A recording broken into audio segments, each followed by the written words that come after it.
बच्चों, welcome back to the channel and this is Neha from SGCA। जैसा कि आपको पता है कि हमने लास्ट टू लास्ट लेक्चर में हमारे सेक्शन नंबर 4 का first part that is history of novel start कर दिया था, जिसमें कि फर्स्ट लेक्चर में हमने देखा था what was the scenario of novel in world wide case and हमने सेकेंड पार्ट में देखा था द सिनेरियो ऑफ इंडिया। तो हमने अलग अलग नोवेलिस्ट के नाम पढ़े थे, हमने फिर उनका एलिमेंट्स देखा था कि नोवेल अच्छी बनाने के लिए कौन सी चीजें हमें ध्यान में रखनी होती है और किस एलिमेंट्स को यूज करना होता है। तो ये है आपके हिस्ट्री ऑफ नोवेल का थर्ड वीडियो, जहां पे हम सीखेंगे that what are the types of novel, अलग अलग टाइप्स ऑफ नोवेल कौन से होते हैं। तो let's start with our next lecture that is types of novels. Okay, तो आप देखो बच्चों, सबसे पहला जो टाइप ऑफ नोवेल आता है it is realistic novel. Realistic से नाम से आपको पता चल जाएगा,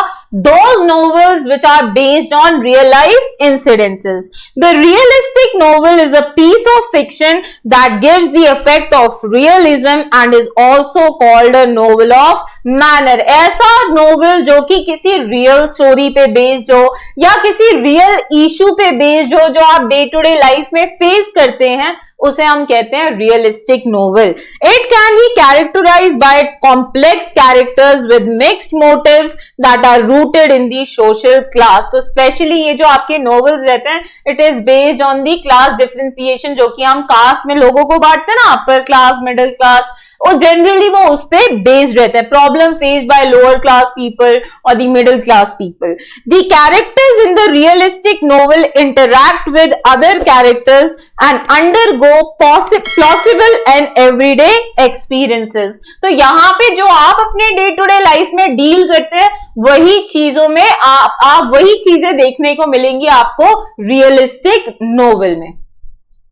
So the next type of your novel is picaresque novel. अब ये पिकरेस्क नोवेल होते क्या है? तो the word picaresque is originated from the Spanish word picaro which means a rogue. तो ये हमारे एक स्पेनिश वर्ड से डिराइव किया गया है जो कि वर्ड है पिकारो, जिसका मीनिंग होता है रोग। अब इस नोवेल का मीनिंग क्या होता है?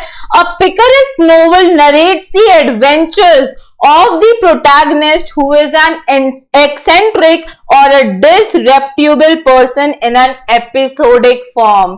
अब ये जो नोवेल होती है ना बेटा, it is based on the adventures of the protagonist, कि कैसे उसके अलग अलग रूप हमें देखने को मिलते हैं इन अ सेम स्टोरी, कैसे वो डील करते हैं, तो उसे हम कहते हैं पिकरेस्क नोवेल। जनरली हम इसमें देखते हैं कि कैसे हीरो अपने गलत काम से, मतलब गलत होके भी कोई सही काम कर देता है, तो ऐसी नोवेल पे बेस्ड जो स्टोरीज रहती हैं उसे हम कहते हैं picaresque novel.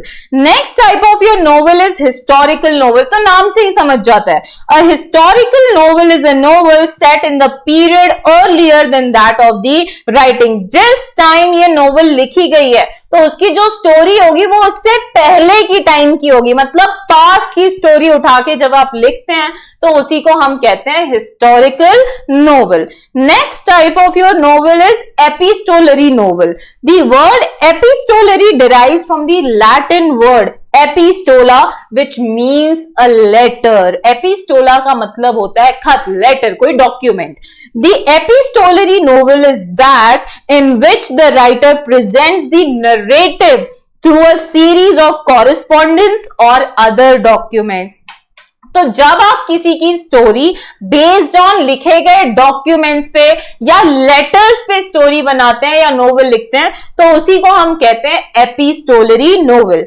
Although letters are the most common basis for epistolary novel, diary entries also are also popular form of this type। तो सिर्फ लेटर पे नहीं, डायरी एंट्री के बेस पे भी जो नोवेल लिखी जाती है उसे भी हम कहते हैं एपिस्टोलरी फॉर्म। कहने का मतलब किसी बंदे ने डायरी एंट्री की होगी या किसी को लेटर लिखा होगा, तो उन सारे डॉक्यूमेंट्स को जमा करके एक स्टोरी लाइन बना के जब आप नोवेल प्रेजेंट करते हैं तो उस नोवेल को हम एपिस्टोलरी नोवेल बोलते हैं। Next type of your novel is Gothic novel. The novels that include terror, mystery, horror, thriller, supernatural, doom, death or decay or haunted buildings are called as the Gothic novels. ऐसी novels जिनका genre horror हो या tragedy हो या mystery हो या something relating to supernatural power हो, तो ऐसी नॉवेल्स को हम बोलते हैं गॉथिक नॉवेल्स. ओके, नेक्स्ट आते हैं तो इट इज ऑटोबायोग्राफिकल नोवेल. नाम से ही पता चल जाता है ऐसी नोवेल जो बंदा, लिखने वाला बंदा खुद अपनी लाइफ पे लिखे. The autobiographical novel is a novel based on the life of the author. लिखने वाले के ही लाइफ के बेस्ड पे है वो book. Sometimes the author changes the place and the names of the characters और इवन मे चेंज और avoid certain details of his life. तो जरूरी नहीं है कि हर एक इंसिडेंट्स, हर एक डिटेल्स वो मेंशन करेगा, कुछ डिटेल्स को ऑमिट कर देता है, कुछ को थोड़ा सा चेंज कर देता है. ओके, ये बेस्ड उसके ऑथर की मर्जी होती है कि क्या वो हमें बताना चाहता है और क्या नहीं.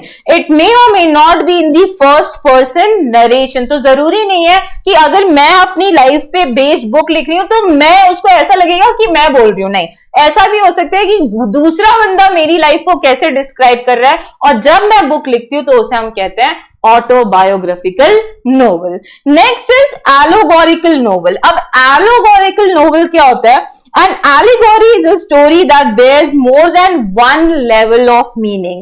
ऐसी allegory word का मतलब क्या होता है कि ऐसी स्टोरी जिसके एक से ज्यादा मीनिंग हो, अलग अलग लेवल पे अलग अलग मीनिंग हो. The surface meaning of such novel is different from the symbolic meaning of it. तो जो surface मतलब basic meaning होता है उसका स्टोरी से रिलेशन जो होता है वो अलग ही होता है. स्टोरी से जो मीनिंग होता है वो थोड़ा अलग ही होता है. The symbolic meaning of an allegory may be political, religious, historical और फिलोसफिकल. मतलब बेस जो स्टोरी का होता है वो किसी और थीम पे होगा, लेकिन स्टोरी का जो डिस्क्रिप्शन होता है वो किसी और थीम के बेस पे होता है. Okay, so the such novels are known as allegorical novel. आगे का लेक्चर कंटिन्यू करने से पहले मैं आपको एक छोटी सी इंफॉर्मेशन दे देती हूँ कि हमारे जो लेक्चर्स है ना वो दो प्रकार से चलते हैं. एक यूट्यूब सीरीज जैसा कि आप अभी हमें देख रहे हैं, एंड दूसरा प्रीमियम ऑनलाइन लाइव क्लासेस. आपकी प्रीमियम बैचेस ऑनलाइन जीमीट पे ली जाती है, जहां पे आपको फैकल्टी से फेस टू फेस बात करने का मौका मिलता है, एंड दूसरी इंपॉर्टेंट इंफॉर्मेशन की आपको ऑनलाइन बैकअप भी प्रोवाइड किया जाता है. इसके अलावा आपको ये सारी फैसिलिटीज प्रोवाइड की जाती है in premium batches. So SGCA provides you with various courses such as 11th, 12th, BCom and CA Foundation. So for admission and more details, you can either call or WhatsApp on the number shown on the screen. तो चलिए फिर आगे का lecture continue करते हैं. So the next type of your novel is Ethiopian और dystopian novel. अब Ethiopian या डिस्टोपियन नोवेल क्या होते हैं? तो Ethiopia is an imaginary community or society possessing the ideal qualities. Ethiopia का मीनिंग क्या? ऐसे ग्रुप ऑफ लोग या ऐसी सोसाइटी जिनके पास एकदम अटमोस्ट क्वालिटीज हो, जो आप आइडियल क्वालिटीज कहती है ना, जैसे सबके पास होनी चाहिए वैसी क्वालिटीज हो. तो उसका वर्ड का मीनिंग होता है ये. It is a common literary theme specially in science fiction और स्पेक्यूलेटिव फिक्शन. तो जनरली ये जो यूथोपियन और डिस्टोपियन नोवेल होती है, इनका जो थीम होता है it is based on science fiction. Next आपकी जो नोवेल आती है वो है psychological novel. Psychological novel is a work of fiction that treats the internal life of the protagonist or even other characters as much as the external factors. मतलब psychological novel में क्या होगा कि प्रोटैगनिस्ट के माइंड के अंदर जो चलेगा ना, या जो चल रहा था, वो ऐसा दर्शाया जाएगा कि वो एक्चुअली बाहर चल रहा है. ठीक है, जैसा कि गजनी में, गजनी के माइंड में कुछ और चल रहा होता है, लेकिन वो दिखाया जाता है कि हाँ एक्सटर्नली भी कुछ ऐसा ही चल रहा है. तो ऐसे काइंड ऑफ नोवेल्स को हम बोलते हैं साइकोलॉजिकल नोवेल्स. नेक्स्ट आपका आता है स्ट्रीम ऑफ कॉन्शियसनेस नोवेल, जिसकी शुरुआत हमारे वर्जीनिया वुल्फ ने की थी. ये मैंने आपको लास्ट लेक्चर में बताया था. तो stream of consciousness is a phrase coined by William James in his treatise Principles of Psychology. Psychology. तो ये टर्म को कॉइन किसने किया था? विलियम जेम्स ने। It means the flow of thoughts, आपके मन के अंदर क्या थॉट्स फ्लो कर रहे हैं। जैसे कि आप किसी पार्टी में गए तो आप क्या सोच रहे हैं अपने बारे में, दूसरे के बारे में। आप कभी किसी मीटिंग में गए तो आप क्या सोचो कि यार ये बंदा बड़ा अच्छा है।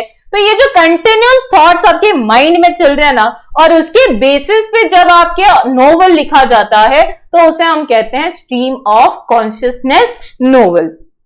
Incidents in the plot are in the sequence of their occurrences, जैसे जैसे होता है वैसे वैसे वो प्लॉट भी बनता है। The novelist narrates them as they enter the mind of the character. तो ये जो नोवेल होती है वो कैसी लिखी जाती है? ऐसा माना जाता है कि जो नोवेलिस्ट होता है वो प्रोटैगनिस्ट के माइंड के अंदर बैठा है और वो देख रहा है कि कौन से थॉट्स एक दूसरे को क्रॉस कर रहे हैं और उस हिसाब से वो नोवेल लिखते जाते हैं। तो these type of novels are known as stream of consciousness novel. Next आपका आता है bildungsroman novel. The German word bildungsroman indicates growth. इसका मतलब क्या होता है? ग्रोथ। द फिक्शनल बायोग्राफी और autobiography is concerned with the growth of the protagonist mind, spirit and characters from the childhood to adulthood. तो यह बायोग्राफी या autobiography जब आप प्रोटैगनिस्ट का लिखते हो और उसमें आप पूरा उसका लाइफ स्टोरी डिस्क्राइब करते हो फ्रॉम चाइल्डहुड टू अडल्टहुड, तो उसे हम बोलते हैं बिल्डिंग्सरोमन नोवेल। तो चलो बच्चों, इस लेक्चर में हमने कुछ डिस्कस किया था जिसमें कि हमने देखा what are the types of novel. तो these are realistic novel, picaresque novel, historical novel, epistolary novel, gothic novel, autobiographical novel, allegorical novel, utopian और dystopian novel, psychological novel, stream of consciousness novel and last but not the least bildungsroman novel. तो ये सारे कुछ types of novel हमने पढ़े थे। अब देखो बच्चों, आपकी बुक में कुछ थोड़ा सा कुछ बातें बताई गई हैं, वो भी हम रीड कर लेते हैं। ओके, तो in the first half of the 20th century, a cult of pulp magazines became popular in which the fantastic fiction for the general entertainment of the masses was printed on the cheap pulp paper। तो जब भी 20th century start हुई थी ना, तो एक cult start हुआ था जिसे पल्प मैगजीन्स के नाम से जाना जाता था, और उसमें वो लोग क्या करते थे, चीप पेपर पे ना बहुत एंटरटेनिंग स्टोरीज या जो लोगों को पसंद आने वाले आर्टिकल्स थे वो बहुत ही ज्यादा छापा करते थे। The pulp fiction era provided a building ground for the detective novels and science fiction. और ये पल्प एरा के वजह से उसके बाद में जो साइंटिफिक फिक्शन से रिलेटेड नोवेल लिखने लगे या फिर आपके डिटेक्टिव्स केस बेस्ड पे जो नोवेल लिखने लगे वो बहुत ही ज्यादा फेमस होने लगे। क्यों? क्योंकि लोगों को उस मिस्ट्री काइंड ऑफ नोवेल में इंटरेस्ट आने लगा। Science fiction is a genre of speculative fiction dealing with imaginative concepts such as futuristic setting, futuristic science and technology, space travel, time travel, parallel universes and extraterrestrial life। तो आप अपने nature में भी देखोगे, अगर दो मूवी रिलीज हुई है एक टाइम पे, एक मूवी बेस्ड है रोमांस पे और दूसरी मूवी बेस्ड है साइंस फिक्शन पे, जहां पे स्पेस के बारे में बताया गया है, फ्यूचर टेक्नोलॉजीज के बारे में बताया गया है, मार्स पे लाइफ पॉसिबल है या नहीं है ये बताया गया है, तो आप फॉर श्योर मैं कहती हूं आप वो मूवी देखने जाओगे जिसमें साइंस के बारे में बताया गया है। क्यों बेटा? क्योंकि हमारा एरा ही ऐसा है कि जो रोमांस को छोड़ चुका है, जिसको किसी रोमांस में कोई इंटरेस्ट ही नहीं है और साइंस में ज्यादा इंटरेस्ट आता है। तो साइंस फिक्शन में यही सारी चीजें आपकी नोवेल में मेंशन की जाती है कि फ्यूचर में क्या होगा, कैसे होगा, इंसान कैसे जिएंगे, जो कि एक फिक्शन ही है लेकिन एक रियलिस्टिक वे में रिप्रेजेंट की जाती है। Science fiction often explores the potential consequences of scientific and other innovations। तो ये बस एक गैस है कि आगे जाके क्या हो सकता है, आज की जो टेक्नोलॉजी अवेलेबल है हमारे पास उसको हम कैसे यूज करके आगे फ्यूचरिस्टिक टेक्नोलॉजीज बना सकते हैं और हम क्या क्या कर सकते हैं। तो उस पे बेस्ड जो आपकी नोवेल होती है उन्हें हम साइंस फिक्शंस बोलते हैं। Frankenstein by Mary Shelley is considered the first novel based on science and technology. तो आपकी ये जो Frankenstein नाम की novel थी, which was written by Mary Shelley, was considered as the first novel which was based on science and technology. The genre flourished in the second half of the 19th century. और ये जो genre था second half of the 19th century में बहुत ही ज्यादा widespread हो गया था. Detective fiction is a sub-genre of crime fiction and mystery fiction in which an investigator or a detective, either professional or amateur, investigates a crime, often a murder. Sherlock Holmes का नाम आप सबने क्यों सुना है? क्योंकि 19th and 20th century में ये जो इस जॉनर डिटेक्टिव बेस्ड जॉनर पे जो नोवेल लिखी जाती थी वो बहुत ही ज्यादा फेमस हो गई थी. और इनफैक्ट आज भी कुछ ऐसे बच्चे होंगे जो शर्लॉक होम्स के कार्टून्स नहीं तो उनकी बुक्स पढ़ते होंगे. ठीक है, तो ये आपको एक जनरल आइडिया दिया गया कि 19th सेंचुरी में लोगों का इंटरेस्ट कहां से हटके किस तरफ बढ़ने लगा. तो वो दो फील्ड्स में बढ़ने लगा था, scientific fiction and detective based novel. तो यहां पे समाप्त होता है बेटा आपका सेक्शन नंबर 4 का first chapter, that is history of novel. Next lecture में हम स्टार्ट करेंगे इसी का second chapter. So bye for now, meet you in the next lecture.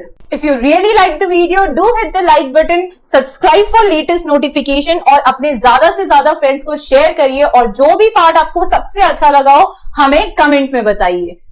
You can follow us on various social media platforms. So see you in the next lecture. Bye bye.